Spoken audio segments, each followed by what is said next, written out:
As a fresher if I am getting into corporate sector और in a new job, या एक campus higher है जिसने अभी कॉलेज लाइफ खत्म करके बस एंटर किया है अपने प्रोफेशनल इन्वायरमेंट में, उन लोगों के लिए कॉन्वर्सेशनल इंटेलिजेंस क्या रोल प्ले करती है? कम्युनिकेशन और कॉन्वर्सेशन की बहुत अच्छी जोड़ी है. Whatever you give, you get back. Okay, so do unto others, speak unto others, choose the words unto others as you want them to do unto you. कैसे आप अपने शब्दों का चयन ठीक से करो ताकि you always build bridges with people and not break your bridges. जितना सिंपल रहोगे, जितना ऑथेंटिक रहोगे, उतना अच्छा इम्प्रेशन बनेगा. अगर आपकी कोई फ्रेंड है, वाकई आप उसको फ्रेंड अच्छा मानते हो, तो द वे यू ग्रीट, हाय, बहुत खुशी से ना, और कोई और दूसरे को हाय ऐसे बोलते हो. So what is this tone of speaking. सिर्फ बोलना ही नहीं होता, यही नहीं कि आपको बोलना आना चाहिए कायदे से, वो 50% ऑफ द कम्युनिकेशन है. सो what is the rest 50%? Listening, active listening. So what is active listening and how is it different from listening? So इन चीजों का इतना ज्यादा असर पड़ता है कि आप फ्रेंडशिप बना सकते हो या तोड़ सकते हो केवल नॉन वर्बल क्यूज से. कि हमारा 93% of communication is non verbal. Okay, only 7% is through words. तो जब आप वर्ड्स का महत्व कम्युनिकेशन में इतना कम है, you should definitely focus on non verbal cues. आप शब्दों से कितना ही बोल दो, आप शब्दों से oh you are a very good speaker, oh you explain so well, कितना ही बोल दो, लेकिन जब तक आपके चेहरे पे वो एप्रिसिएशन का भाव नहीं आएगा और आपकी बॉडी लैंग्वेज नहीं उस बात को बोलेगी, लोग आपकी बॉडी लैंग्वेज को विश्वास करेंगे, आपके शब्दों को नहीं करेंगे. कोई भी ऐसी चीज से बात शुरू कर सकते हो जो कि नॉन कॉन्ट्रोवर्शियल है. Remember, I am using this term, non controversial है. पॉलिटिक्स पे कभी भी बात नहीं शुरू करना, रिलीजन पे कभी भी बात शुरू नहीं करना, सेक्स से रिलेटेड कोई बात शुरू नहीं करना. ओके, जेंडर, सेक्स, इस तरह से लेके, because from communication point of view is very important that we are mindful of cultural sensitivity. ये चीजें इतनी डेलिकेट होती हैं कि आपका एक गलत स्टेप, एक गलत वर्ड माहौल को खराब कर सकता है. तो एज अ फ्रेशर मैं वो कॉन्फ्लिक्ट को कैसे मैनेज करूं या कैसे रिजॉल्व करूं? If I need your guidance, what would you से? बहुत सारी चीजें अभी डिजिटल हैं, बहुत सारे लोग वर्क फ्रॉम होम करते हैं. In fact two things, one is how can we present ourself in virtual meetings so that it feels like I am actively listening and the other person gets the vibe that yes, I am here, like in this moment, mindful, I am 100% present here. And second thing is, जब हम digitally communicate करते हैं, वो छोटी छोटी चीजें क्या है जो हमें ध्यान रखनी चाहिए जिससे कि सामने वाले को फील हो कि yes, I'm there, I'm not physically there but I am listening to you, I am being respectful about whatever you are saying, and I am in agreement, or if it is a conflict then I can respectfully say that okay, I agree to disagree. Be clear in what you want. Clarity, number one. Second thing, be very mindful of your tone of writing. Now what is the tone of writing? बोलने से तो समझ में आता है कि मैंने आपको रूडली बोला या पोलाइटली बोला, बहुत क्लियर समझ में आता है. बहुत मिसअंडरस्टैंडिंग्स होती है रिटन मैसेजेस में.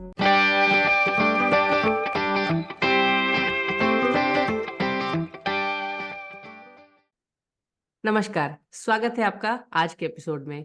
आज हमारे साथ एक स्पेशल गेस्ट है जो कि कम्युनिकेशन एक्सपर्ट है और कॉन्वर्सेशनल इंटेलिजेंस कोच है. वेलकम तनुजा जी, स्वागत है आपका. कैसे हैं आप? बहुत अच्छी हूँ, thank you for asking. And आप कैसे हैं मीनू? बहुत बहुत बढ़िया. कॉन्वर्सेशनल इंटेलिजेंस कोच, ये बहुत ही नया शब्द है. प्लीज एक्सप्लेन, आप एग्जैक्टली क्या करते हैं? Conversational intelligence is a branch of communication. ठीक है, तो जैसा कि नाम से लग रहा है आपको कॉन्वर्सेशन से रिलेटेड ही कुछ होगा.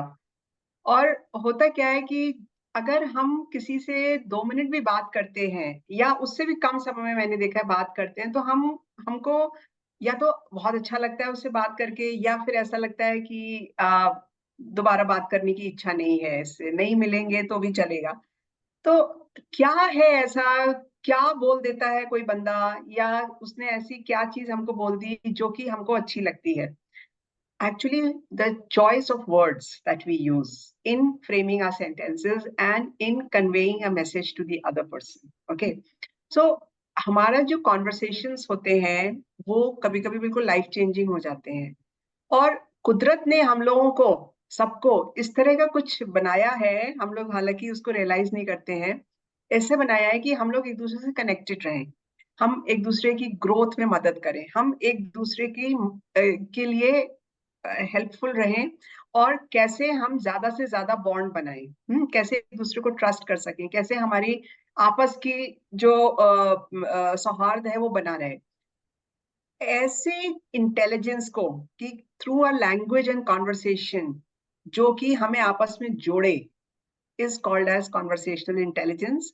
और इसका जो है एक इस तरह से मोटा मोटा इसको समझ लीजिए कि अगर आपके ज्यादातर संबंध मधुर हैं और आप उनको इंजॉय कर रहे हैं, वापस लोग आपसे जुड़ना चाहते हैं, you have a very high conversational intelligence. ठीक है, तो हाई और लो भी इसमें होता है। एंड इसमें सबसे अच्छी बात यह है कि if you realise that words can be used to your advantage to make better relationships, तो नेचुरली आप इसको अपना इम्प्रूव कर सकते हैं। इसमें ऐसा कुछ नहीं है कि आप जो यूज करते हैं उसके अलावा आप कुछ और बदल नहीं सकते, यहाँ सब कुछ इम्प्रूव हो सकता है। So that is conversational intelligence. It's an intelligence to bond better, to gel better, to create trust and harmony between each other. ये है conversational Wow. Intelligence. So it's very much a part of communication. Wonderful. And I बहुत know जरूरी that है। you are a seasoned communication expert as well. So it's like a blend of um, communication major role, but at the same time, we also see that how that conversation build better relationship, people feel better in your presence definitely, and so on. Definitely. Correct, correct, पहली correct. बार आप मेरे से मिले या मैं आपसे मिली, चाहे हमने फोन पे बात करी, लेकिन बात करके ही हम एक दूसरे से कनेक्ट करते हैं। So Hmm. everything starts with a conversation. Everything starts. Certainly, certainly. Yes. In fact, conversation as in की जब बच्चा छोटा होता है तब से वो कॉन्वर्स करता है, या तो नॉन वर्बल क्यूज में या कैसे भी करके, तो hmm, conversation would be part of our life as long as we are there. लेकिन आज बिल्कुल के बिल्कुल सही पॉडकास्ट के बोला। लिए लेट अस फोकस ऑन कि as a fresher if I am getting into corporate sector और इन अ न्यू जॉब, या एक कैंपस हायर है जिसने अभी अभी कॉलेज लाइफ खत्म करके बस एंटर किया है अपने प्रोफेशनल इन्वायरमेंट में, उन लोगों के हम्म, लिए कॉन्वर्सेशनल इंटेलिजेंस क्या रोल प्ले करती है? बहुत बड़ा, बहुत बड़ा रोल प्ले करती है। और ऐसे लोगों को, बिकॉज अब तो उनकी उसका सवाल है कि आपको अपना करियर बनाना है, लोगों से मिलना है, नए लोगों से मिलना है। आप अभी तक अपने कॉलेज में थे, कॉलेज के लोगों को जानते थे, अपने घर में थे, सेफ एनवायरनमेंट में थे। अब आपको नए लोगों से मिलना है, और जॉब आप जरूरी नहीं है कि वहां पे लाइफ लॉन्ग करें, जहां एक बार ज्वाइन कर ली आप चेंज करोगे जॉब। तो आपके लिए तो, नए लोगों के लिए तो ये बहुत ज्यादा जरूरी है कि वो बहुत ज्यादा ध्यान दें कि वो किस तरह के बातें कर रहे हैं, किस तरह की सेंटेंसेस यूज कर रहे हैं। ऑफ कोर्स कम्युनिकेशन में ये तो बहुत जरूरी है कि आप दूसरे के प्रति रिस्पेक्टफुल रहें। तो सिर्फ वो रहना ही नहीं है, आपको मन से रिस्पेक्ट देते हुए आपको जो भी आप बोलेंगे उसका ध्यान रखिए, बहुत जरूरी है। जब आप दूसरे को रिस्पेक्ट देंगे, जब आप दूसरे को अप्रिशिएट करेंगे, तो देखिए कॉन्वर्सेशनल इंटेलिजेंस, जैसे मैंने बोला कि आप कैसे जुड़ सकते हैं दूसरों से, कैसे अपने संबंध बना सकते हैं और मधुर कर सकते हैं, तो उसमें बहुत बड़ा रोल होता है कॉम्प्लीमेंट्स और अप्रिसिएशन का। छोटी छोटी चीजों को अप्रिशिएट करिए लोगों की। किसी ने आपको लिफ्ट में अंदर आने ही दिया, लिफ्ट बंद, दरवाजा बंद हो रहा था, उसने एकदम से बटन दबा के वापस लिफ्ट को रोक दिया और आपको अंदर आने दिया। This is a very big gesture. हम लोग छोटी छोटी चीजों को नजरअंदाज कर देते हैं, लेकिन ये चीजें ऐसी बताती हैं कि yes, that person is open to friendship. So आप ऐसी चीजों को अप्रिशिएट करिए, दोस्ती आगे बढ़ाइए, कॉम्प्लीमेंट्स दीजिए, छोटे छोटे कॉम्प्लीमेंट्स दीजिए, आपकी राइटिंग बहुत अच्छी है। तो ये छोटी छोटी चीजें, they go a long way in building a rapport with your colleagues or with anyone you're working with। और आपके रिश्ते आप देखो इतने मधुर रहते हैं लोगों के संग इन छोटी छोटी चीजों से, कि कोई जरूरी नहीं है कि जब किसी को कोई अवार्ड मिले आप तभी उसकी तारीफ करो। नहीं, जिंदगी में तारीफ को एक अपने जीवन का हिस्सा अगर आपने बना लिया छोटी छोटी चीजों के लिए, आप खुद भी खुशी महसूस करेंगे, क्योंकि जब आप जो देते हैं वही आपको मिलता भी है वापस। तो आपको खुद भी खुशी मिलेगी अगर दूसरे को खुशी देंगे। तो कॉन्वर्सेशनल इंटेलिजेंस में खास तौर से ध्यान रखिए कि आप क्या बोल रहे हैं किसी से, उसको रिस्पेक्ट देते हुए बोलिए। और रिस्पेक्ट सिर्फ शब्दों से नहीं, मन से दीजिए, और कॉम्प्लीमेंट्स दीजिए। और जो भी आपको कभी भी कुछ पूछना हो पोलाइटली पूछिए। ये सारी चीजें आपको कॉन्वर्सेशनल इंटेलिजेंस के अंतर्गत ही मिलेंगी। और आपका भी, आप देखिए, अंदर से भी मन अच्छा रहेगा, मूड अच्छा रहेगा। आप जब लोगों से रिश्ते अच्छे रहते हैं ना, तो सब कुछ अच्छा चलता है। सो कॉन्वर्सेशनल इंटेलिजेंस तो बहुत जरूरी है। हमेशा ध्यान रखिए कि कैसे आप लोगों को उनका दिन अच्छा रख सकते हो। बस एक चीज का ध्यान रखो, how can you make anyone smile, how can you make someone's day. आपका your it will be your day and you will also smile in return. Communication और कॉन्वर्सेशन की बहुत अच्छी जोड़ी है। whatever you give, get back. Okay, so hmm. do unto others, speak unto others, choose the words unto others as you want them to do unto you. एक हम्म। Formula याद रखो बस। ग्रेट। तो जैसे मुझे किसी को कॉम्प्लीमेंट देना है, या लिफ्ट में किसी के लिए आपने दरवाजा रोका, या someone is leaving and you open the door और यू लेट इट ओपन, ये सारी चीजें आप कर सकते हो इवन दो आप किसी को नहीं जानते हो फिर भी। अभी जैसे बिल्कुल बिल्कुल। एक फ्रेशर हम्म, है जो इसने अभी जस्ट एंटर किया है अपने प्रोफेशनल एनवायरनमेंट में, तो बहुत सारे लोगों को हिचक होती है, ये इनिशियल बैरियर होता है right, even to go and say hello is a very tough task, बहुत नर्वसनेस होती है, किससे बोलना है किससे नहीं बोलना है, लोग इंट्रोवर्ट हैं या एक्सट्रोवर्ट हैं। तो वो जो हम्म। इनिशियल बैरियर्स क्या होते हैं और उनको कैसे हम ब्रेक कर सकते हैं? सबसे पहले तो हमको ये समझना है कि वो बैरियर क्यों है। Why do we consider it as a barrier? हम क्यों हिचकते हैं लोगों से बोलने में? हम्म। बिकॉज ये लोग भी हमारी तरह हैं, इन लोग के भी वही एक नाक है, दो कान है, एक मुंह है, दो आंखें हैं, हम लोग की तरह ही हैं। हम जी। क्यों डरते हैं इन लोगों से? हम्म। सारा डर हमारा होता है कि हम चाहते हैं कि हमारा अच्छा इंप्रेशन बने लोगों पे, लोग हम्म। हमारे बारे में अच्छा सोचे। ये भावना जब हमारे मन में होती है, तो ये भावना के संग अगर हम किसी से भी बात करना चाहेंगे तो हमें नर्वसनेस होगी। तो आप ये भावना निकाल दो, अपने आप को सबसे पहले अपने आप को इज्जत दो। नहीं, मैं बात कर सकता हूँ, जैसे मैं अपने घर में अपने दोस्तों से बात करता हूँ ऐसे ही इन लोगों से बात करूंगा। तो बस आप थोड़ा सा रिस्पेक्ट के संग पोलाइटली बात करिए, और वो भावना निकाल दीजिए मन से कि मैं अगर ऐसे बोलूंगा तो क्या होगा, ये मेरे बारे में क्या सोचेंगे। यही सोच के नर्वसनेस होती है, तो इसको निकाल दो मन से। और जो सबसे पहली चीज, बिल्कुल, ये जब आप नर्वसनेस की यही भावना निकालोगे, because that is the main thing why you feel nervous, ये फैक्ट है। चाहे कोई इस बात को एडमिट करे ना करे, यही बात है कि you want to make a good impression, a good impact. What if this person doesn't think good about me? What if this person sees me in this attire? तो मैं कैसा लग रहा हूँ या लग रही हूँ, ये चीज हम लोग को नर्वस करती है। यू नो सो ये बिल्कुल निकाल दो, क्योंकि आपकी जो ऊपरी अपियरेंस है ना, वो कुछ भी मैटर नहीं करती है। आपकी जो अंदर की पर्सनालिटी है, वो आपकी बातों से आती है। तो पोलाइटली बात करो, विद रिस्पेक्ट किसी को बात करो, ठीक है।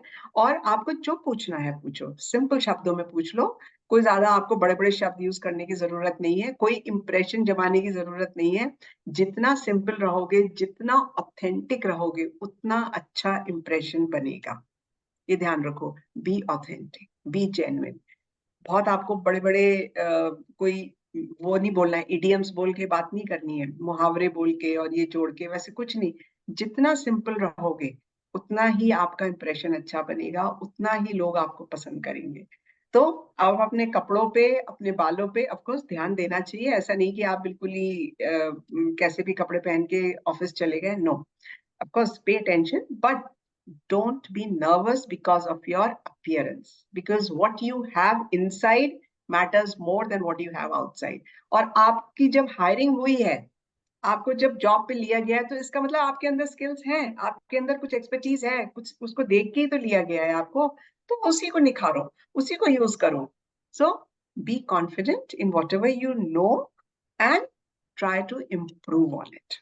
बस इतनी चीजों का ध्यान रखो, आपकी नर्वसनेस धीरे धीरे कम होगी। और मोर एंड मोर लोगों से बात करने की कोशिश करो। हम्म। एकदम सीनियर से नहीं, अपने साथ वालों से बात करो, और खुल के बात करो। जैसे मैंने कहा, बस दो तीन चीजों का ध्यान रखो कि बी ऑथेंटिक, कभी भी बनावटी बनने की कोशिश मत करो. Don't try to show off which you are not. हाँ, इंग्लिश अगर में आप अगर वीक हो, कोई जरूरी नहीं है कि आपको फिर इंग्लिश में ही बोलना है. और इंग्लिश नहीं आने की वजह से अगर आपको नर्वसनेस हो रही है तो उसको प्लीज बाहर फेंक दो, बिकॉज इंग्लिश आपकी भाषा नहीं है. नहीं आती है तो कोई शर्म की बात नहीं है. समझे? मेरी भी, हम लोग भारत में रहते हैं, हम लोग की भाषा अलग अलग है रीजन के हिसाब से.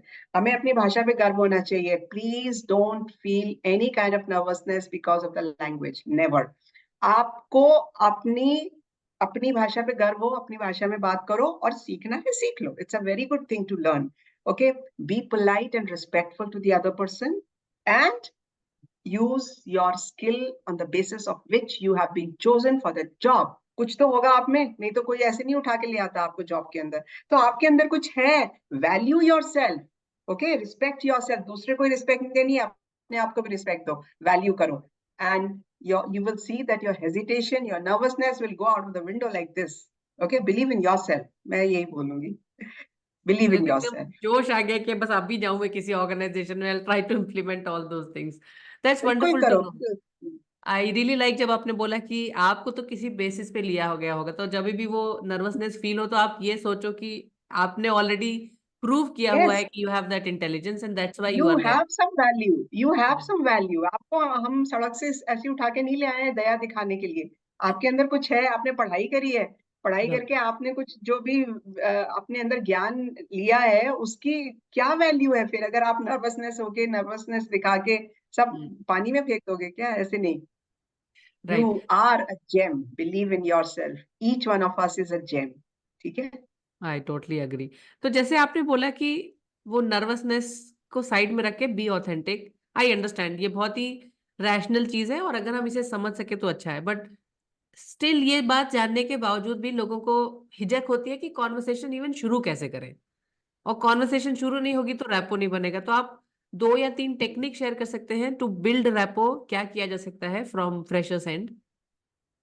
हाँ, ये बहुत ही अच्छा क्वेश्चन आपने पूछा. How to build rapport, because nervousness तो होती है. मैं ये नहीं कहूंगी कि नहीं होगी, मेरे को भी हुई थी शुरू शुरू में. और रैपो बिल्ड करने के लिए सबसे अच्छी जो चीज आप कर सकते हो कि जब आप बात शुरू करते हो तो ऑफकोर्स ग्रीटिंग से शुरू करते हैं.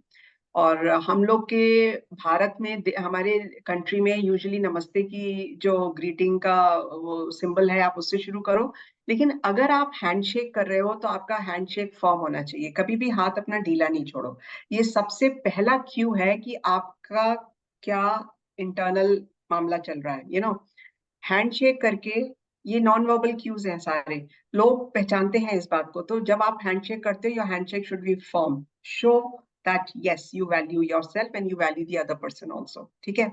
उसके बाद आपने ग्रीटिंग के संग उनको विश करके जब बातचीत शुरू करते हो, तो बातचीत शुरू करना ही अपने आप में, इसको हम बोलते हैं स्मॉल टॉक. ये एक कला है. इसको सीखने के लिए मैं आपको कहूंगी, ज्यादा आपको कुछ इसमें मेहनत नहीं करनी है. जो भी, जिस भी जगह पर आप हो, उस जगह से रिलेटेड, उस इवेंट से रिलेटेड, या आप वेदर से रिलेटेड, कोई भी ऐसी चीज से बात शुरू कर सकते हो जो कि नॉन कॉन्ट्रोवर्शियल है. Remember, I am using this term. Non controversial है. पॉलिटिक्स पे कभी भी बात नहीं शुरू करना. रिलीजन पे कभी भी बात शुरू नहीं करना. सेक्स से रिलेटेड कोई बात शुरू नहीं करना. ओके, जेंडर, सेक्स, इस तरह से लेके. You can, if you're meeting a person for the first time, especially if you go, it's your first day to join, you can, admire or appreciate the environment. Nice room, nice building. It's a big building. बहुत आसान है ये. इसमें कोई आपको मेहनत नहीं करनी. और वाकई आप जो भी जॉब ज्वाइन करोगे, वहां पे कुछ ना कुछ अच्छा मिलेगा. Always start with something positive. इसके पहले एक चीज का ध्यान रखो कि आप एक पॉजिटिव माइंडसेट के थ्रू जाओ. ये मत सोचो क्या होगा, वो पता नहीं मेरे को वहां पे क्या काम देंगे. ये माइंडसेट ले ये माइंडसेट लेके चलो. एक पॉजिटिव अप्रोच. जो भी होगा अच्छा होगा. मुझे जॉब मिली है, मैं मन लगा के काम करूंगा. लोगों से जो भी बातचीत में पूछना होगा पूछ लूंगा. So go with a positive mindset कि जो भी मुझे मिलेगा, मेरे संग जो भी काम करेगा, वो भी अच्छा होगा. If you go with this mindset, आप देखो आपके क्या बिहेवियर में कितना चेंज आता है, बदलाव आता है. It works. I am saying from my experience. Okay, if you go with a nervous mindset, you will make a nervous relationship. So when you go with this positive approach, when you talk to people, you say, oh, it's a nice building here. You know, I was really fascinated by the appearance, by the outside, and nice spacious room. सब कुछ अच्छा है, ठीक है. लोग आपको फिर जो भी जिससे भी मिलोगे जाके आपको वो बैठने के लिए बोलेंगे, आप आराम से बैठो अपना. और वेट, ऑफ कोर्स जब आपने कुछ बात इनिशिएट करी है, they will also ask you something. सीधे सीधे जवाब दो. Just be authentic. Whatever question is being asked, you can say that. And if you're told to wait in the lounge, you know, just in case you're told to wait in the lounge, and if you're sitting alone, you know, you can just see around what all is there. Try to soak in the environment of your office over there. उससे क्या होगा, एक familiarity आएगी आपको, आपका थोड़ा सा nervousness नीचा जाएगा. और अगर आपके संग कोई वेट कर रहा है वहां बैठ के लाउंज में, जहां भी आपको वेट करने के लिए बोला गया है, उससे बातचीत शुरू कर सकते हो. Hi, I am so and so. तो दूसरा बंदा भी अपना नाम बताएगा. Then you can always start कि आप कौन से डिपार्टमेंट में आए हो, और where do you work for long over here. So relevant चीजें, what I mean to say is relevant to the place where you are, उससे रिलेटेड बात कर सकते हो. बहुत ज्यादा प्रोबिंग क्वेश्चंस नहीं पूछना.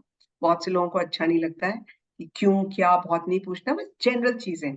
Are you also new to here और have you been working here for long, ठीक है, एक दो क्वेश्चंस ऐसे ही पूछ के and just wait for your turn. So ये चीजों से अगर आप बात को शुरू करोगे, आप भी इजी फील करोगे.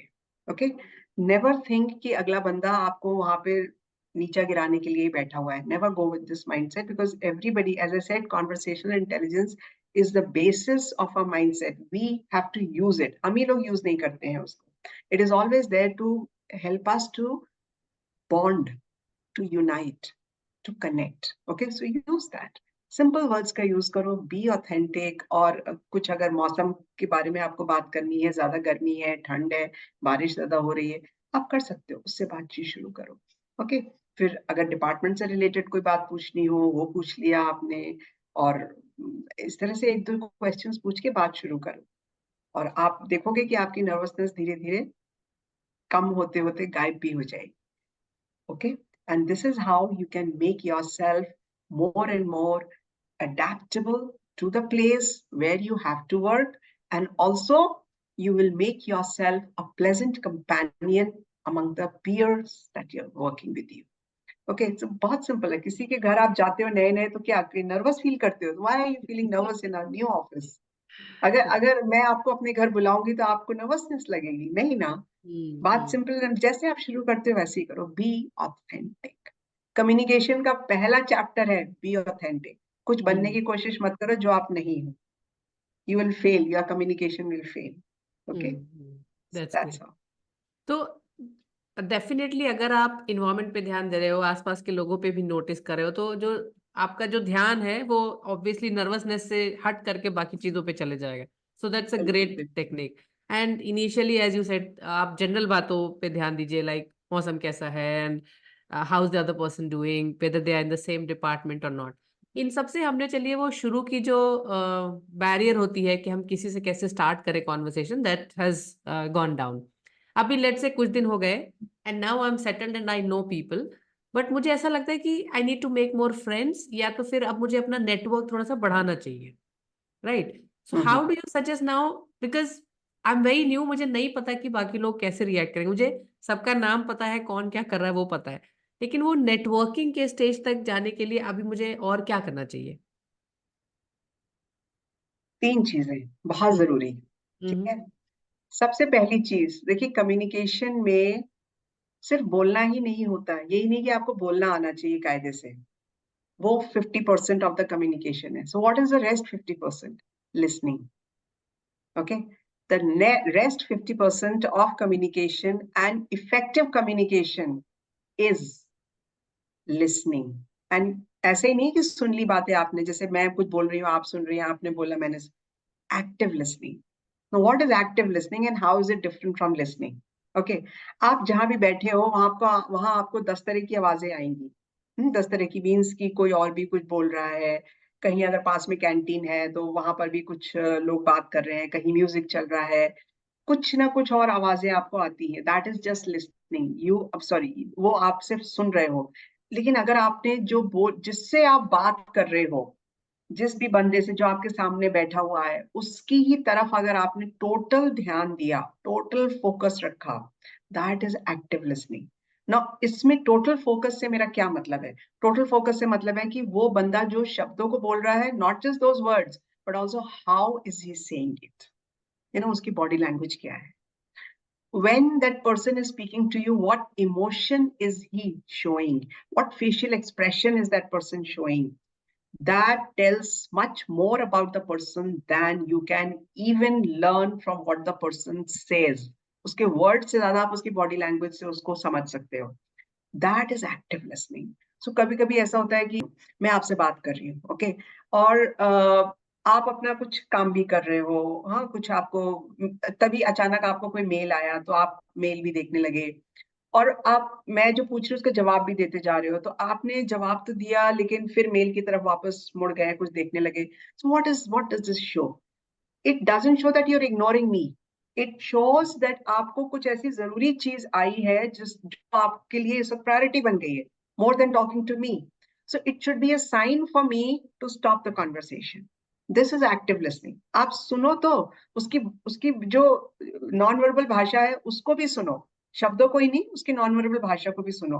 तो जब आपने वो चीज देखी, तो आप जल्दी से अपना जो भी कॉन्वर्सेशन है उसको खत्म करके, आप कुछ भी बहाना करके कि अच्छा अच्छा मैं अभी आता हूँ, मुझे एक काम याद आ गया, करके you go from there, so that Meenu is able to concentrate on something important that has come up. Actually, Meenu should at this point also should say that I'm so sorry. Let me just answer this mail because it's something important. I have to reply just now. So ऐसा होना चाहिए. But if Meenu for some reason is not saying so, then understand that cues. Okay. So why I have brought active listening first of all is कि active listening से ही आपको समझ में आएगा कि कोई बंदा कैसा है। बहुत कुछ समझ में आता है धीरे धीरे प्रैक्टिस करने से। एक्टिव लिसनिंग पे अगर आप ध्यान दोगे तो कोई बंदा अगर आपकी बातों का जवाब सिर्फ हाँ हूँ में दे रहा है, that means that person doesn't want to be friends with you, या वो थोड़ा रिजर्व नेचर का है, वो ज्यादा बोलता नहीं है। सो ये जब चीजें आपको पता चलेंगी रैपॉर बिल्डिंग में, ये बहुत काम आती है। किस बंदे के संग आपको कितना बात करनी है, कितनी नहीं करनी है, ये सब आपको चीज एक्टिव लिसनिंग से ही पता चलेगी। एक दूसरी चीज जो कि सेकंड पॉइंट है रैपॉर बिल्डिंग में, वो एक्टिव लिसनिंग से ही पता चलेगा आपको, और नहीं पता चल सकता कि आप दोनों के बीच में what is it that is shared, that is common, what is common between the two. Suppose बीच बीच में बात करने से आपको पता चला कि अच्छा अच्छा फुटबॉल में दोनों का इंटरेस्ट है। कुछ बात ऐसी आई कि अरे यस्टरडे आई वेंट होम, जैसे मैंने आपसे बोला Meenu yesterday you left home early. हाँ, मतलब आई हैड सम वर्क, और फिर फुटबॉल मैच भी आना था, मुझे देखना था। That is the cue. Okay, so you are also fan of football. Oh, even I am. So there the connection, the bridge immediately forms. Okay, so we both are football lovers.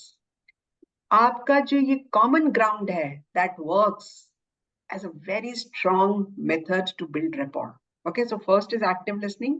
Second is find a common ground, a shared interest, so that ये connection जो होता है ना, ये आपका outside the work भी आपको connect करेगा rapport building में. And if you can connect well outside the office, outside work, those are deeper connections. वहां पे friendship ज्यादा grow करती है. Third is find a mentor. Find a mentor. आपको हर चीज नहीं पता होगी, और पता हो भी नहीं सकती। अगर पता होती तो सीनियर्स और जूनियर्स का कोई डिफरेंशिएशन नहीं रह जाता। तो प्लीज सीक अ मेंटोर, उससे आप बात करो, उससे guidance low, and you can make your network stronger. और इस तरह से आपको गाइडेंस भी मिलेगी, and you can grow your network, have more opportunities, new learning opportunities, as well as joining opportunities. If you want to switch your job anytime, this is going to work. This network is going to work for you. Great. I really like that you said that this non-verbal cues, you should get it कि अच्छा अभी वो अगर busy है या फिर वो हाँ और हूँ में जवाब दे रहा है आपका कोलिग, तो आपको ये खुद से वो होना चाहिए कि अच्छा ठीक है, maybe this is my cue to leave now and maybe come back letter.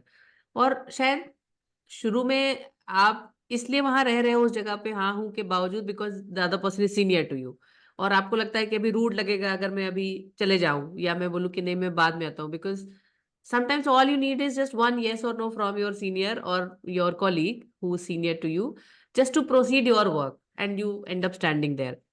तो ऑन दैट लाइन आप मुझे बताइए कि कितना सिग्निफिकेंस है to understand those non verbal cues.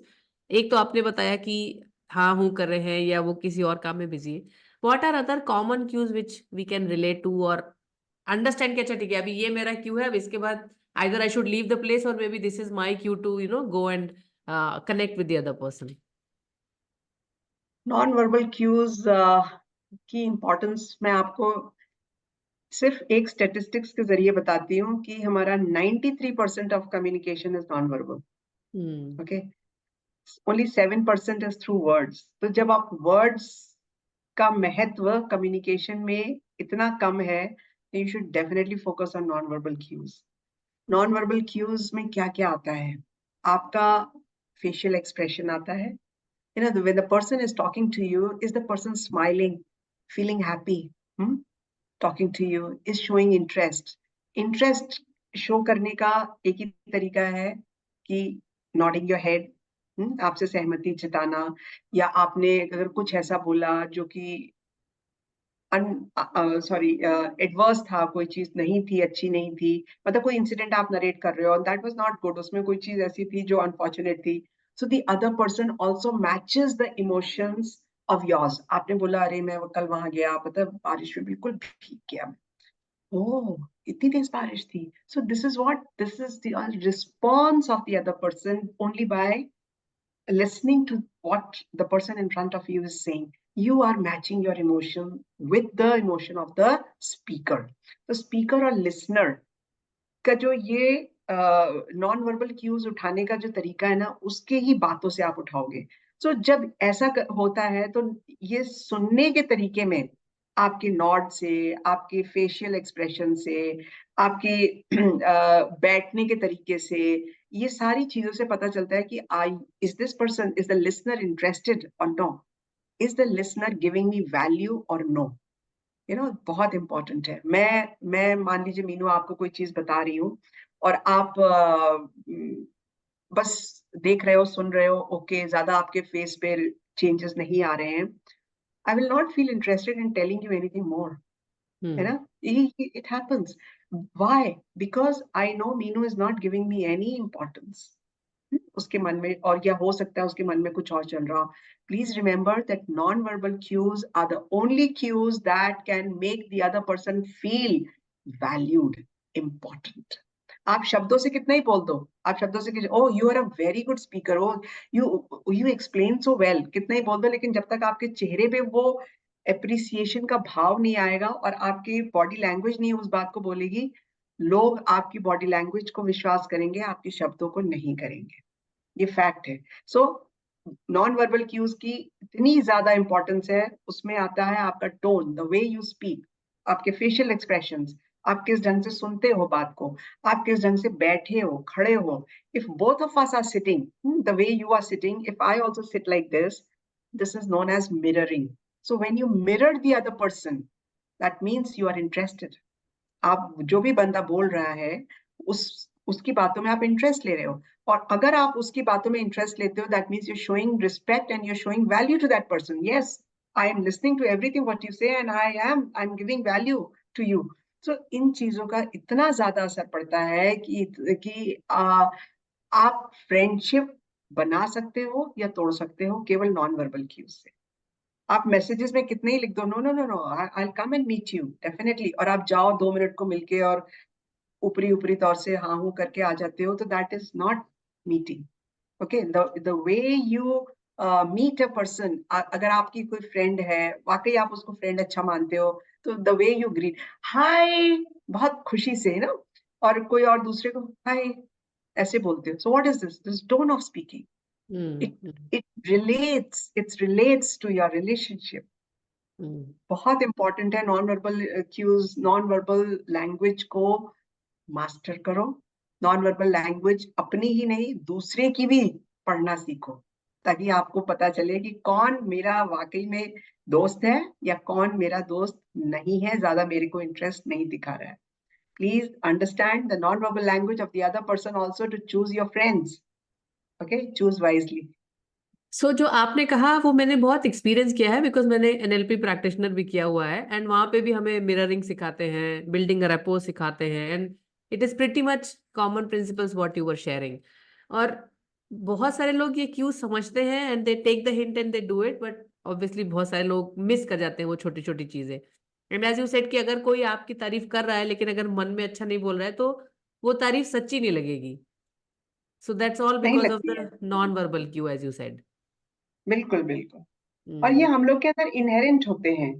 हम लोग आप देखो, अगर हम अपने छोटे छोटे बच्चे होते हैं, 1 साल का भी बच्चा होता है, अगर हम उसको हमने डांटा, वो बच्चा समझता है कि ये नेगेटिव है, कोई चीज हमारी मम्मी खुश नहीं है.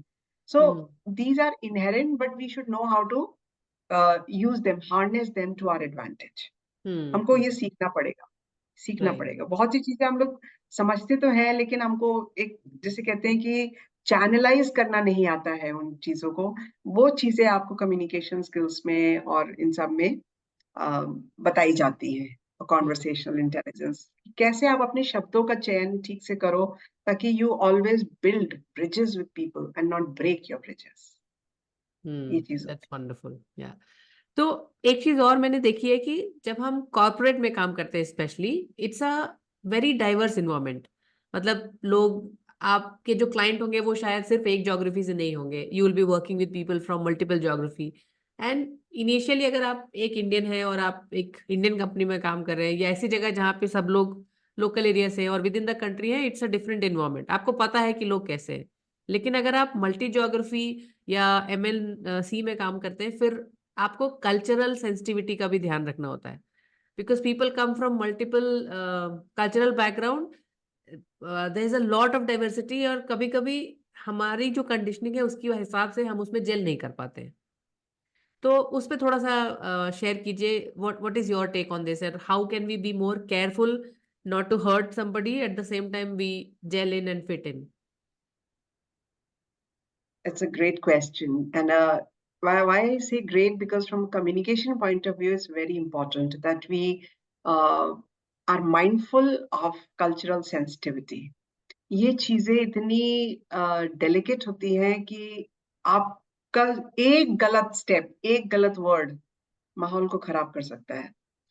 इसके लिए, जैसा कि देखो, मैंने बोला आपको पहले भी बताया कि do unto others as you want others to do unto you. ये प्रिंसिपल मैं बहुत ज्यादा फॉलो करती हूँ in communication. Behave unto others as you want others to behave unto you. क्या आप चाहोगे कि आपके रिलीजन को, आपके बिलीफ्स को कोई गाली दे या मजाक उड़ाए? आप नहीं चाहोगे. वही चीज आप दूसरे के लिए अप्लाई करो. Why should you, if you don't know the other persons culture, please develop cultural awareness. I am using this term cultural awareness. आपको awareness के लिए क्या करना है? आपको पढ़ना पड़ेगा. अगर थोड़ा सा आपके कॉलीग है, वो आपको उसके संग काम करना है. कम से कम 8 घंटे 7 घंटे आपको उसके संग काम करना है. तो क्या ये जरूरी नहीं है कि आपको जानना चाहिए उसके बारे में? क्या जरूरी नहीं है कि आपको उसके कल्चर के, उसके बिलीव्स के बारे में जानना चाहिए? बिल्कुल जानिए. और कैसे जानोगे? अगर आपने उसी से पूछा that, okay, tell me more about your culture. How do you pray? Whom do you pray? What are your beliefs? What are your food habits? वो उस बंदे को बहुत खुशी होगी सब बताने में. They feel good, they feel important. As I said, the a good communicator is a person who can make the other person feel important and valued. Remember, that is effective communication. मैं एक line में बोल रही हूँ. If you can make the other person feel good, feel important and feel valued, no matter what category, what hierarchy level, what position that person is, that communication will 100% be effective. So अगर आप किसी culturally different person से उसी के culture के बारे में जानकारी लेना चाहोगे, बहुत खुशी खुशी बताएगा. And that person will feel important कि आप जो हो उसके कल्चर को जानना चाह रहे हो. कभी भी ऐसा फिर हो ही नहीं सकता कि कल्चरल सेंसिटिविटी ब्रेक हो जाए. You will yourself be mindful of respecting his or her culture. ठीक है? So सबसे पहले cultural awareness लाओ. Second thing in this case is be careful of the beliefs of that person who's culturally different from you. उसकी belief को कभी भी challenge नहीं करो, क्योंकि religious beliefs को challenge करना है अपने पैरों पे कुल्हाड़ी मारना. बिल्कुल कभी भी challenge नहीं करो, because आपकी भी कुछ religious beliefs हैं. अगर मैं आपके religious beliefs पे वो हंसी उड़ाऊं, आपको भी अच्छा नहीं लगेगा. ठीक है? तो इसलिए किसी की भी कल्चरल बिलीफ पे, रिलीजियस बिलीफ पे ना तो मजाक उड़ाओ, उसकी रिस्पेक्ट करो. उनके कल्चरल इवेंट्स कभी होते हैं तो go and take part. Go and take part, ये भी बहुत इंपॉर्टेंट है. ठीक है? इससे आपका रिलेशनशिप स्ट्रांग होगी people who are culturally different from you, और इससे इंक्लूसिविटी आएगी. And that person will in reciprocal gesture will participate in your cultural events. Yeah, एकता जिसको कहते हैं. ये नहीं कि अगर क्रिश्चियन है कोई तो आप उसको विश नहीं कर रहे हो. बिल्कुल, उनके यहाँ क्रिसमस होता है, आप जाओ. आपके यहाँ कभी दिवाली होती है, वो आपके यहाँ आएगा, कितना अच्छा लगेगा. So this is what we call camaraderie, which develops in an environment where culturally different people work. And it's fun to work with. I've seen people with different cultures. आप उनके बारे में सुनो, उनके बारे में जानो. It's really a pleasant experience. कभी lunch break में, कभी बीच में time में आपको कुछ भी करना हो, you can ask them. So they happily tell. It strengthens the bond between you two, not just as peers, as employees, but also as personal relationship. It develops. Connection deeper होते हैं, longer होते हैं. Great. So develop a cultural awareness and take part in their cultural activities. और कभी आपके office में अगर cultural diversity के ऊपर कोई भी event होता है, please take part. ऐसा नहीं कि नहीं हमारा ये culture नहीं है, हम तो नहीं करेंगे. कभी नहीं करना चाहिए. Take part. You will get to know the diversity in the real sense of this world, and it is enjoyable. Beautiful. I've done that and I've enjoyed. वहाँ की cuisine, वहाँ का पहनावा, वहाँ की भाषा, लोग खुशी खुशी बताते हैं. देखिए, मैं यहाँ पे देखिए बैंगलोर में रहती हूँ, और यहाँ का कल्चर भी बहुत डिफरेंट है. हालांकि ये लोग भी हिंदू हैं, ये लोग मानते हैं भगवान को जैसा कि हम लोग मानते हैं, बट इन लोग का बहुत फर्क है. बोलचाल में तो फर्क है ही, खैर खाने पीने में भी चीजों में फर्क है. बट whenever anything happens, यहाँ पे कनाडा का कोई भी महोत्सव होता है, कुछ होता है, I always go. और इन लोग का जो खाना पीना है, it's really tasty.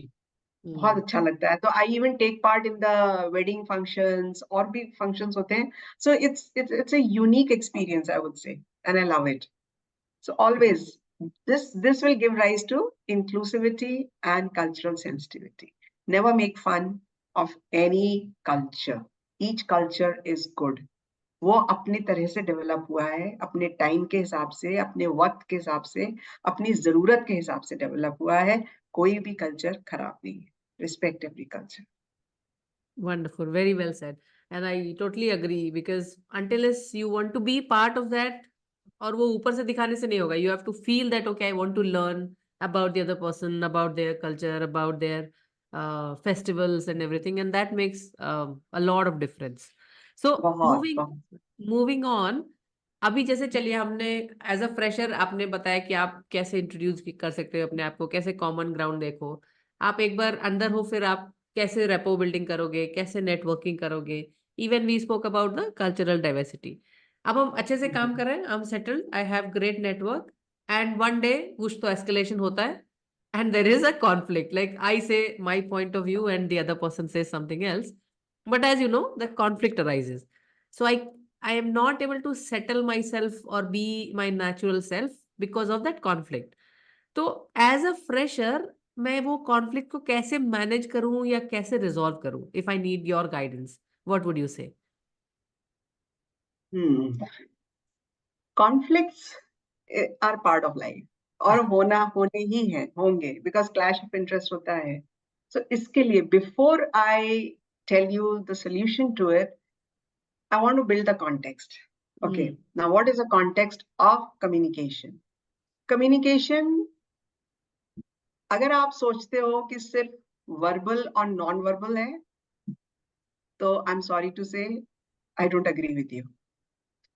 You know, communication starts from here. What is your intention? जिस वक्त आप किसी से इंटरैक्ट कर रहे हो, जैसे मैं अभी आपसे बात कर रही हूँ, आप मुझसे बात कर रहे हो, उस वक्त मेरा माइंडसेट कैसा है, मेरा इंटेंशन क्या है, that decides what I am going to say and how I am going to say. You know, verbal और non-verbal आपका यहाँ से निकलता है और यहाँ दिल से निकलता है. कभी भी मुंह तो सिर्फ एक हमारा जो बोलने का ऑर्गन है, you know, it's just a speech organ. Actually, it originates from your mind. What is your intention? What is your mindset at that time? Now, how does it affect? हम लोग, क्योंकि we are human beings and human beings are intelligent beings, but we are also emotional beings, and you won't believe, our emotions dominate us, not our reasoning, not our logic. Any wonder why all the New Year resolutions fail? I don't think nobody has any doubt now why the success rate is so low, because our emotions rule us. We take decisions based on our emotions, less on the logic. Please remember, 90% of our decisions are based on our emotions. So, do you think our communication is spared of our emotions? No. हमारे हर sentence पर हमारे mood, हमारी इच्छाएं, हमारे desires क्या है, हमारे biases क्या है, हम किसी के प्रति कैसी भावना रखते हैं, क्या हमको वो पसंद है, नहीं पसंद है, उस सिचुएशन में हम कैसे मूड में हैं, क्या फील कर रहे हैं, इन सब चीजों का असर हमारे कम्युनिकेशन पे पड़ता है. तभी हमारी लड़ाइयां होती हैं हम लोग की, किसी की भी रिलेशनशिप्स में, आपस में. ठीक है, वो जो बायसेस और ग्रजेस और पास्ट एक्सपीरियंस जो हमारे दिमाग में रहते हैं ना, वो सारी चीजें हमारी कम्युनिकेशन पे असर डालती है. ओके, चाहे आप कितना ही थ्योरी में पढ़ लो, you should smile, you should sit straight, you should speak politely, give respect, सब गया भाड़ में. उस वक्त हमें सिर्फ ये ध्यान आता है, अच्छा Meenu, she spoke to me badly that last time, मैं भी इसके संग ऐसी बात करूंगी. तो हमारे पास्ट एक्सपीरियंस, हमारे ग्रजेस, हमारे बायसेस हमारी भाषा पर और हमारे नॉन वर्बल पर असर डालते हैं. Now after having set this context, I'm coming to the conflict resolution. देखिए, conflict अगर हुआ है, that means there's a clash of interest. Clash of interest हमेशा ego की वजह से होता है. So the best way to resolve a conflict is to be assertive. Now, what is assertiveness? Okay, assertiveness का मतलब है that you respect me, I will respect you. Neither you try to dominate me nor instruct me. Just understand me, I will understand you. You know, बहुत equal footing पे होता है, and it always searches for a win-win situation. So if you really want to resolve a conflict, come into that mode, assertive communication वाले mode में आइए. और ये यूं ही नहीं होता है. Remember, this has to be developed, because ये होना ही है. आपको assertive communication की ओर बढ़ना चाहिए धीरे धीरे. If you are not assertive, okay, very few people are lucky enough to be assertive by birth. Okay, rest all of us are non-assertive and we have to assert ourselves. So, आपको पहली चीज तो ये conflict resolution में जब भी आप जाएं, आप ये सोच के जाएं, इंटेंशन लेके जाएं कि मुझे रिजॉल्व करना है.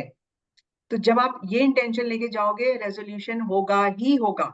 भले ही बीच में थोड़ी से ऑब्स्टिकल्स आएंगे, तो उसके लिए नंबर 1, एक्टिव लिसनिंग करो. एक्टिव लिसनिंग, जैसे मैंने बोला, आपको ना सिर्फ सुनना है शब्दों को, शब्दों के पीछे की भावना को भी सुनना है. सो वो भावना को जब आप सुनोगे, तब आपको पता चलेगा कि इस बंदे को कैसा फील हुआ, तब उसको मन में इस तरह का क्लैश आया.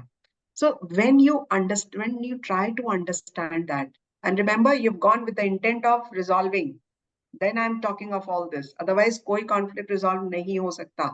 Okay, so आप उसकी, जब आपने उसकी भावना को समझा, उसको, why did that person feel bad? Why did this clash of interest happen? जब आपने उस भावना को समझा, देन अनलिसन कामली, कभी भी उसको बीच में इंटरप्ट नहीं करना, सुनो, उसकी पूरी बात सुनो। जब आपने वो सुन लिया, समझ लिया, then whatever you have to say, never use you statements. आप यू स्टेटमेंट से मतलब है कभी भी ये नहीं बोलो you are like that, you behave that way, in that manner, in that situation you raised your voice, you disagreed, ये नहीं बोलो, भले ही उसने किया हो, डोंट से दैट। ठीक है? तो आई स्टेटमेंट यूज करो। आई स्टेटमेंट का मतलब है I felt, I thought that you had agreed to that new pattern, but now that you have told me that this is the problem in the new pattern, so now I'm able to understand your point of view. So uske point of view ko validate karo. Never ever say that you were wrong. Okay, nobody is wrong. हर व्यक्ति अपनी तरफ से सही होता है, कोई नहीं कहेगा हाँ मैं गलत था। कभी सुना है आपने? ये सब बाद में पता चलता है, लेकिन हर व्यक्ति अपनी बात पे अड़ा रहता है, नहीं मैं ठीक हूँ, तुम गलत हो। तो validate that point and then try to explain that ये situation थी, now if you are in that situation, what is the solution you would give? Put the ball in that person's court. Then that person will calm down and think and give you the solution, and that solution जो भी होगा, remember you have to compromise also. ये नहीं कि आप जो भी बोलोगे वो चीज मानने होगी। Give some compromises on your side, थोड़ा सा मानो, थोड़ा सा उससे मनवाओ, and the conflict will be resolved. कभी दो दोस्तों की लड़ाई हुई है तो यही होता है ना, अच्छा ठीक है, तेरे को इस बात का बुरा लगा, मैंने ऐसे बोला, आई एम सॉरी, आगे से नहीं बोले। Compromise on your end also. So conflict resolution, especially in the corporate sector, होगा. If you are trying to introduce a change in your process, any of the process, there will be people who will get upset. There will be people, and understand why are they getting upset. Give them a solution. Okay, if this is the thing that is making you cautious about the change, then we have this method to do it, and we have a timeline to do it. You don't have to do it immediately. ठीक है? So अगर उसमें training required है, because I had worked in a bank, वहां पर computerisation जब introduce हुआ था, it was a big change that was introduced. Many people got upset, and there were again conflict of interest हुआ था। बहुत से लोग बोल रहे थे ये पॉसिबल ही नहीं है, कैसे हो जाएगा कंप्यूटराइजेशन। तो जब तक कोई चीज हो नहीं जाती, लोग सोचते हैं नहीं हो सकता। और अब देखो, अब केवल कंप्यूटराइजेशन पे ही हम लोग बैंकिंग करते हैं, बहुत कम बैंक में आपको जाने को मिलेगा। तो उन लोगों को हम लोग को ट्रेनिंग भी दिलवानी पड़ी थी। ट्रेनिंग दिलवाई, उनका दर्द समझा, why are they opposing it. फिर उनको जब ट्रेनिंग दिलवाई, उनको समझाया, सब करा, इट वाज ऑल रिजॉल्व, तब पीसफुली होगा सारा। सो असर्टिव कम्युनिकेशन का रास्ता अपनाओ, go with the mindset of resolving the conflict, understand, listen to the other person, उसकी भावना को समझो, why that person is opposing this, why the person is upset, why the person is angry on this. Once you try to understand that person, it's a big achievement. वो बंदे उसको लगेगा हाँ मेरा भी सुना गया, psychologically उसको बहुत ज्यादा value feel होगी, and that person is definitely after that going to cooperate for any solution that you propose. So be ready to give up also something to want something. This is conflict resolution. Great. I really like when you said that you have to have the intention that you're going to resolve it rather than I am going to put my point and I am right. वो thought हटा के अगर आप ये thought रखो कि ठीक है, I am going to resolve this, that's why I'm going to have this meeting or this conversation, that just shifts the narrative of the whole conversation, I believe. So, completely, it shifts your mindset also. yes, yes, yes. बहुत सारी चीजें अभी digital हैं, बहुत सारे लोग work from home करते हैं। In fact two things. One is how can we present ourselves in virtual meetings so that it feels like I am actively listening and the other person gets the vibe that yes, I am here, like in this moment, mindful, I am 100% present here. And second thing is जब हम digitally communicate करते हैं, वो छोटी छोटी चीजें क्या है जो हमें ध्यान रखनी चाहिए जिससे कि सामने वाले को फील हो कि yes, I'm there, I'm not physically there but I am listening to you, I am being respectful about whatever you are saying and I am in agreement, or if it is a conflict then I can Respectfully say that, okay, I agree to disagree. 2 questions. Yes. Okay, so I'll answer the first one, how to come across as a good communicator and a listener on a virtual screen. Okay. Yes. So the best example is the both of us.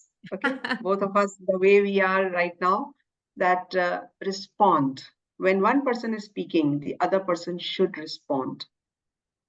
Respond का मतलब होता है, एक तो आपको अपने head से, face से रिस्पॉन्ड करना है, फेशियल एक्सप्रेशंस उस तरह के लाने हैं, आपको नॉड करना है, that you are listening. Many people are not in the habit of nodding. Okay, it doesn't matter. You just, even if you tilt your head on one side, it shows that you have an interest in listening. Okay, कई लोग ऐसे करके सुनते हैं. And come forward more towards a mic. See, check that everything is working, technology is working, the other person is able to hear you clearly, and always keep your video on. I suggest keep your video on so that the other person, because communication is all about, if you can see, if you cannot meet in person, at least you can see the other person. So आपको कम से कम face दिखेगा, facial expressions दिखते हैं. जब facial expressions दिखते हैं तब आपका communication और better होता है. You know what the other person is feeling, whether the person is understanding or not, क्योंकि आप face से देख के पता चल जाता है कि आपको वो चीज समझ में आ रही है कि नहीं. So you can change your sentence, you can change your style of saying based on the response that you receive on the screen. So I am not in favor of keeping your video off unless there is some technical problem. Okay, unless there is. Try and always be on video, respond, and always show interest.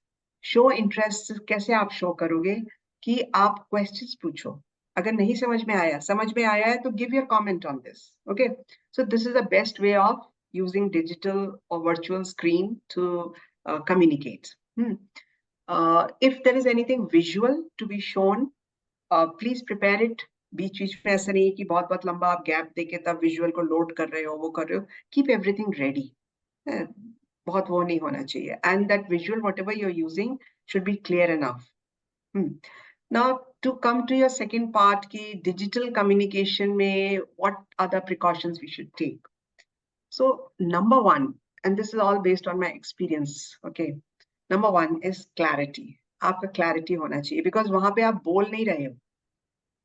आप अगर दूसरे बंदे को समझ में वो सिर्फ है, आपने कोई मैसेज भेजा उसको, चाहे टेक्स्ट मैसेज भेजा, ईमेल भेजा, कुछ भी भेजा, वो पढ़ रहा है उसको, अगर उसको समझ में नहीं आया है, क्लैरिटी नहीं है, तो that will not be effective communication. Now for clarity, it is advisable that make one message in one communication in one message. Means अगर आपको 2-3 चीजें पूछनी है या मांगनी है, please put in different emails or in different text messages. If you put 3 things all together, it is 99% possible that only one question will be answered, rest 2 will not be answered. वो overlook हो जाते हैं. बंदा सिर्फ पहले वाला question देखता है, उसको आंसर कर देता है, बाकी 2 छोड़ जाता है. ठीक है? It has happened with me many times. So be clear in what you want. Clarity, number 1. Second thing, be very mindful of your tone of writing. Now, what is the tone of writing? बोलने से तो समझ में आता है कि मैंने आपको rudely बोला या politely बोला, बहुत clear समझ में आता है. बहुत मिसअंडरस्टैंडिंग्स होती है रिटन मैसेजेस में, बहुत ज्यादा, स्पेशली आपकी जो इनफॉर्मल मैसेजेस होते हैं. So the tone of writing could be commanding and could be polite. You know how? Suppose I write a message to you that tomorrow is the board meeting. I hope the project is ready. I want it tomorrow. I want it tomorrow by 8 a.m. Okay? This sounds more commanding. I want it tomorrow by 8 a.m. Okay? It's clear order. भले ही आपका वो intention नहीं था, आपने सिर्फ बताया है कि कल 8 बजे तक चाहिए मुझको, so make sure that it is ready. Versus this email, if you write the same message, I hope you are aware that tomorrow is the board meeting.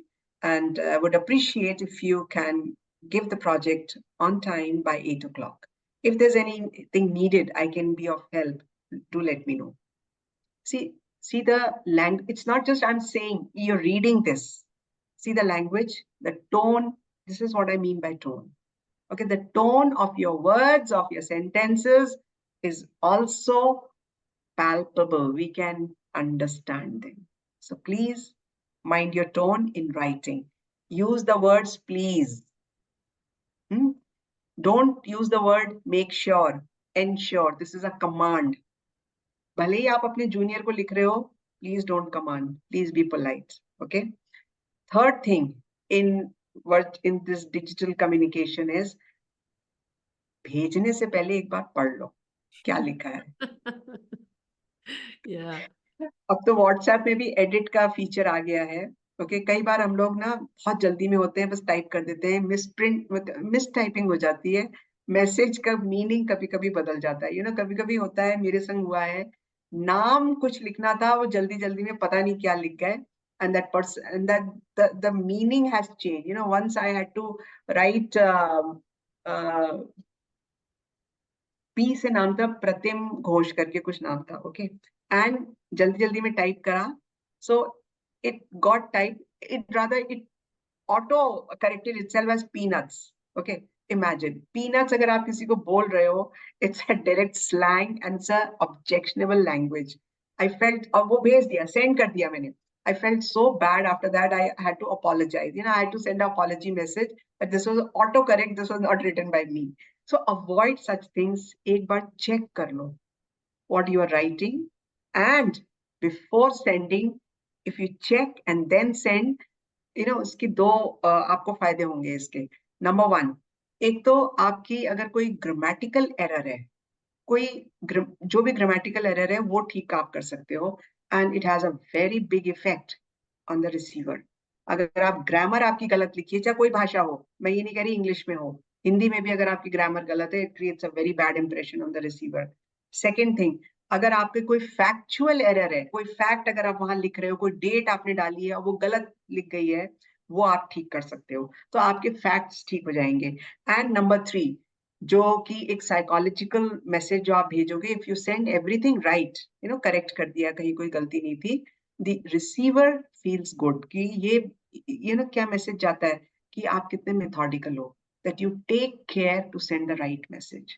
And remember, इसका मीनिंग क्या है? If you do one thing right, you will do other things also right. How you do one thing is how you do everything. So अगर आप careless हो, you will be careless in your other works also. If you're careful, you will be careful in other things. It sends a very strong message. ये आप लोग समझते नहीं हो, लेकिन please edit your messages before you send. कर लिया करो एक बार. So these are the 3 things which I wanted to tell that digital communication में, because there is no body language reading. आपका ऐसे words हैं. So be mindful of the choice of words. Be mindful of the grammar, be mindful of the tone of the language, clarity होना चाहिए, और आप हमेशा respectful, please, polite वगैरह use कर लो. And stop using the word which more are commanding. Right. Change your language immediately. अगर आपको नहीं पता है कि language में कैसे frame करूं, आजकल इतने tools हैं, use them please, use them. Yeah. Okay, because बहुत misunderstandings होती हैं only by the words that you write. And Only as you said, there are tools like ChatGPT is there, Grammarly is there. You just install it and it would just reflect all your grammatical errors or all of them. So it's pretty easy. बहुत, if you receive a good message, it leaves a very good impression about the person who sent it.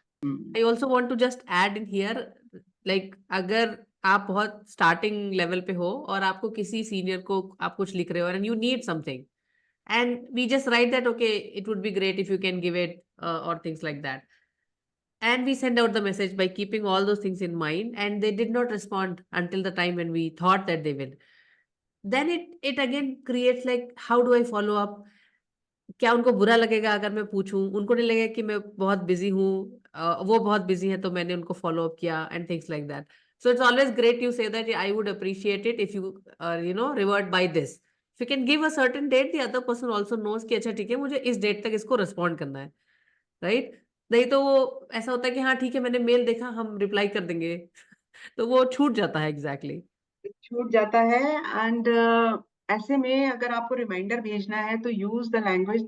I understand that you have your priorities, could you please, always अगर English use कर रहे हो could you please, could से start करो with seniors, could you please share this information because I need it by this time करके भेज दो। Okay, ज्यादा नहीं लिखना है, एक्सप्लेन नहीं करना है उसमें। So always understand their stand. I understand. It shows empathy. It shows empathy. कई बार ऐसा होता है वो गलती से छूट जाता है। So ऐसे में एक और मैं एडवाइस दूंगी, not with your seniors, with anyone. Suppose I receive a message from you, Meenu, and मेरे obviously each one of us receives multiple messages from multiple sources. So कभी हमारा रह जाता है। ऐसे में if you are not able to reply immediately, of course, your response should be prompt. If you're not able to for any reason, and it happens many times, then always give. I'll respond to this within 2 days. I'll respond to this after a week. अगर आपने इतना भी भेज दिया लिख के, that is sufficient. That is also manners. ये acknowledgement of आपका the other person's बिल्कुल। request. Yeah, I know I have to do this, but right now I'm busy in so and so event, और ये मेरा अभी काम है। So I'll definitely get back to you in a week or in 2 days, whatever time जो आपको suit करता हो आप हमेशा बता दिया करो। So remember this. Written messages में you have to be very careful in drafting, very careful. Great. Thank you so much, Tanuja ji. This brings us to the end of our conversation. बहुत insightful था. I really enjoyed it. बहुत सारी चीजें मैंने resonate करी मेरे NLP के experience से. Plus, I have been in corporate for more than a decade now. So I could see a lot of similarities, and it was very insightful for somebody who is a fresher and trying to build that rapport in this new corporate sector. It was very, very helpful. Thank you so much for your time. Thank you so much also for giving me the honor of being on this platform with you and to help people understand what is communication. Thank you so much.